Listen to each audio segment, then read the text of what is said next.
Over the years, Nintendo has released some amazing consoles that go from TV consoles to handheld consoles, and I've gotten the chance to play a lot of these and own a lot of these, and in today's video I wanted to do a little game haul of the games that I've purchased recently for those consoles. If you're new here, hi, my name's Jess, aka Lakevi, and welcome back to my channel. To start off with our most recent Nintendo console, the Nintendo Switch, I've acquired 4 games recently, which I'm excited to try. 2 of these I haven't actually taken the seal off because I usually just take it off when I start playing it. 2 of these that I have. So the first one in this pile is Yoshi's Crafted World, which I have mentioned in another video, but it was one of my most recent purchases. Honestly, I got it because I've always wanted Yoshi's Woolly World, but I never got the chance to get it until now, coming later. And I got it. It looks like such a fun game. It gives me some ukulele vibes, but it is a fun, chill, cozy Yoshi game that I've fallen in love with, and I can't wait to try Yoshi's Woolly World as well. The next one is also a game I've mentioned before, so I won't go too in-depth about it, but it is Rune Factory 5, which is essentially Story of Seasons mixed with a fantasy aspect, which I love. But I've gotten this one early April, so this one is also a very recent purchase that I've gotten, and I also mentioned it in other videos as well. To go into my 2 unsealed copies of Switch games, I have here Bust of Fellows, which for those of you who don't know what Bust of Fellows is, it's kind of like an otome game. Essentially, it's if you haven't played any otome games before, you can kind of fall in love with whoever. I mean, it's unsealed. I don't know too much. This will be my first entry into otome games, so I'm not too sure what to expect, if I'm being honest. And the last Switch game I have to show you guys is Subnautica with Subnautica Below Zero. Recently on my YouTube, I've been seeing a lot of people playing Subnautica, and I was like, it looks pretty freaking fun.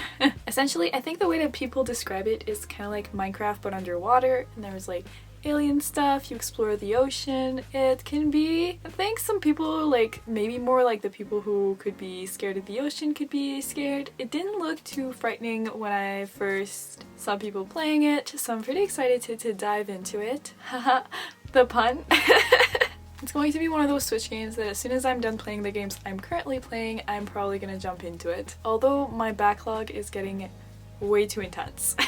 So the next console I have some games that I've bought is the Wii U. If you guys have watched my Wii U video, you'll see that I have unboxed a Wii U recently, and I've acquired one, finally.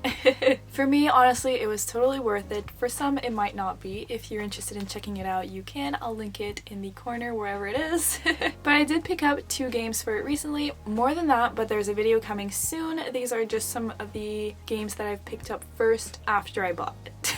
The first game I want to show you guys is Captain Toad Treasure Tracker. So, Captain Toad Treasure Tracker is a game that I fell in love with for the Switch, and I've since wanted to get it for the Wii U as well as the 3DS. Some of you may be asking, why would you want to do that? Because I want to keep replaying it, and buying it for different consoles gives me a reason. This one I did get used. The vast majority of the rest of the games I'll be showing are secondhand. I get them off of eBay, and this is one of those. It wasn't too expensive when I got it, maybe 20 bucks, which is pretty good. I've talked about the Switch version of this game in my Cozy Switch Games video, and honestly I'm pretty happy they brought it over to the Switch, just because I didn't have a Wii U for a while. And then I finally got one, and now I can play one of the originals, because there's a 3DS version as well. Now the next Wii U game I bought is, surprisingly, a game I've managed to find brand new, and by surprisingly you'll be surprised by what game it is. I've managed to find Bayonetta with Bayonetta 2, or Bayonetta 2 with Bayonetta. Funny enough, I didn't even realize it was a sealed copy of the game until I got it in the mail. The price was averaging the same as the others. I just saw it and was like, oh, it's in good shape. Obviously, it was. I have since taken the seal off because I've been playing it, but it does have Bayonetta and Bayonetta 2. And it's definitely one of my most prized Wii U games so far, because especially having found a sealed copy, this is amazing. This is actually my first time playing the Bayonetta games, and what has made me want to get Bayonetta 3 that will be releasing this year. So those are the Wii U games, but now I have some Wii games. A little fun fact about me, the Paper Mario games are one of my favorite games ever because for some reason they're just so much fun. Unfortunately, I had missed out growing up on a few of them, and now I've finally managed to get some. So the first one I want to show you guys in this duo of Wii games that I have for this video is Super Paper Mario. So in this is the only Paper Mario game I have for this video, but I'm very excited for it. Yes, it is the Nintendo Selects, but as long as the game is there and plays fine, I don't care. I'm actually pretty excited to play it, although I think I'm more excited to get the Paper Mario game for the Wii U because playing with an actual controller just feels like it would be better than the Wii Remote. But nevertheless, I'm still excited to play this one. So hyped. It's going to definitely be high up on my Wii backlog. I have so many games in my backlog that I had to separate them into groups. The Wii backlog, the Wii U backlog, the Switch backlog, and so on. So this one is going to be high up on the Wii backlog. The next game I've purchased for the Wii is actually lesser in a good condition. Again, the game's there and it works fine. I tested it, no worries. And it is Spyro Dawn of the Dragon. My first entry into the Spyro games was on the Gamecube, and since then I've loved every single one of them a lot, and this one I have never played. There's still a bunch that I'm pretty sure I haven't played yet, but nevertheless, I still wanted to pick this one up for the Wii because I thought it'd be kind of fun. Like I said, it's like a little bit less of a good condition, it's pretty yellowed out and stuff, but I still have the game now. It was not expensive, it was on eBay. I actually have a Funko of Spyro, I think in my room upstairs, that I should definitely bring down and just display it with my Spyro games. That would be kind of cool. This one will also be going into my Wii backlog. Some of my favorite Nintendo consoles is actually their line of DS and 3DS handheld consoles. I'm actually thinking of making collection videos for them. A DS collection and then a 3DS Plus game collection, because both of them together would be an hour-long video and I don't think I want to do that. I just have so many games and then I'm adding on some more and I just need to find the time to play all the games that I'm buying. To start off, I'm going to be showing you guys the Nintendo DS games that I've bought. There are 3 in this category and then there are 2 3DS games. The first game I've bought for the DS is Professor Layton and the Diabolical Box. This one. I've recently been playing the Professor Layton games and have been loving them. I've also played Layton's Mystery Journey, which is Catriel, his daughter. Because I've been playing some of the more recent ones, I wanted to get into the older ones. I do have Curious Village in my stand right there, but I didn't get Unbound Future and Diabolical Box. I would have loved to put Unbound Future in this video. Unfortunately, I ordered it a month ago on eBay and usually the mail delivers it pretty fast. I got this one pretty fast. I never got the other one. It's been over a month and I'm beginning to worry. There was no tracking and if something happened via the mail, it's not the seller's fault. So I'm still holding out hope, but it's slowly dwindling. Next up, I got Monopoly for the DS. I have hope for this one to be good, but even if it is not, that is okay. I feel like Monopoly games just will never feel the same as the Wii Monopoly game because there were just so many boards and it was just so much fun, and ever since then they just never were the same. They never felt the same. They were always more on the boring side, especially the Switch one. Man, I don't like that one. I think by the looks of this there might just be one board, but hey, it's for the DS. It's to be expected a little, I think. By the looks of it, there's just one board. It doesn't say that there's more. Finally, the last DS game that I have is Gardening Mama.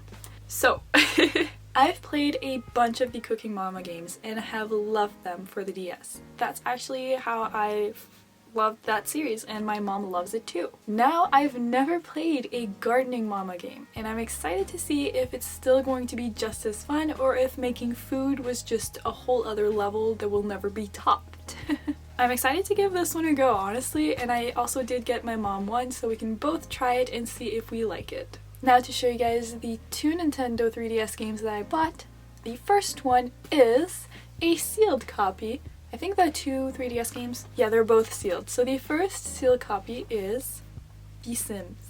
So I already had the Sims 3 Pets, but I did not have just the plain old Sims 3. Something that made me want to get this game is just the fact that they put The Sims on a handheld console. Okay, the graphics aren't the best and you don't get access to everything like if you were playing on PC today, but just the fact that it was on a handheld console was just whoa. Surprisingly, I found this one sealed on eBay. It's a bit beat up, but it's okay. It was lesser expensive than some selling that aren't sealed. I just stumbled upon it and I feel like luck was on my side on that day. But I'm excited to try it because I've played Sims 3 Pets and I loved it, and this one is going to be similar, so I'm pretty sure I'm still gonna like it. Now at the beginning of this video I had mentioned that I had gotten Yoshi's Crafted World because I wanted to play Yoshi's Woolly World, but I had never gotten the chance. Well, I now have the chance. So I've managed to pick up Yoshi's Woolly World for the 3DS. It is the world version, totally fine with me, and I'm super excited to get into this game. I've loved Yoshi's Crafted World, and I think some people were saying Yoshi's Woolly World is actually more fun. That sounds amazing. I've also looked into getting it for the Wii U because, to me, 3DS and Wii U, when you make ports for both those consoles, it's going to be different. The graphics are going to be different, and then it's kind of like if I take the Simpsons game that's on the DS and then I compare it to the Simpsons game that's on the Wii or the PlayStation 2, if I recall, they can't even compare. It's kind of like it follows a similar storyline, or essentially the same storyline, but because the DS is not as powerful as like a PlayStation 2, it can't do the same things. So that's kind of how I see it and why I want to get Woolly World on the Wii U as well. We have now arrived at the finish line, and these are the last two games. The last two games are on the Gamecube, which is my first Nintendo console ever. That's the console I played with my brother that is so filled with memories. I'm honestly wanting to do a collection video of the games that I have for that console one day because there's just so many, and so many have such amazing childhood ties. So the first game I've picked up for the Gamecube is Ty the Tasmanian Tiger, and there's a specific reason that I cannot talk about just yet for this pickup, but I'm pretty loving it so far. It is amazing, it is such a fun game, and it just gives me those 2000s vibes that I've been missing. For some reason, I've been wanting to get back into playing the Gamecube or early Wii games, just for the vibes of when I was younger. If I recall, I picked it up. It is not a complete version. I usually try to do complete versions, but this one was not. But it was also maybe $19 for this one, and then it was like $40 for complete, and I was like, you know what, I can do the not complete version. It's not gonna be the end of the world for me. I'd rather pay less than pay too much. I purposely kept this game for last because I just love the fact that I finally have this game for the GameCube, and I'm hoping some people will feel similar towards it. Maybe not, but it was a staple of my childhood, and I'm just so happy I have it. So when I was younger, my parents had got me Bratz Rock Angels for the GameCube, and I love it. It was such a fun game. I would always be replaying it. Even my brother played it because he also kind of loved it, and he wanted to try it, obviously. And there was another one. When I was a kid, I did not know that, but now I do. And here it is. So I'm actually like building up. There's just so much, like I'm so happy to have this with me right now. I just want to play it so bad. I've loved Bratz Rock Angels. It was a staple of my childhood. A couple of years ago, my friend had hers for the, I'm pretty sure it was for the PlayStation 2, don't quote me on that, I might be wrong, but she also had a copy. It wasn't for Nintendo GameCube though, and she was replaying it, and I was with her in her living room, and we were watching her play, and it just made me want to play it again so bad, so I made some research, and then I found out there was Forever Diamonds. I should have expected that though with the movies, but I didn't. It is extremely similar to Rock Angels, obviously a different storyline a little bit, and I'm so excited to play it. Oh my gosh, it is probably one of my priorities in my GameCube backlog, that as well as some other GameCube games. Like, it's up there, it's right up there, and I'm pretty sure I'm going to start playing it in the next few weeks because I really want to. I'm now officially done showing you guys all the games that I've bought recently, I'm so happy with all of them, and I cannot wait to play a good majority of these. In total, I'm pretty sure there were 15 games. Don't quote me on that, but I'm pretty sure there were. There was a little bit of everything in here, and I hope maybe it inspired you to get some of these games. All in all, that was all for today's video. I hope you guys enjoyed, and if you did, don't forget to leave a like, comment, subscribe, and I'll see you guys in the next one. See ya!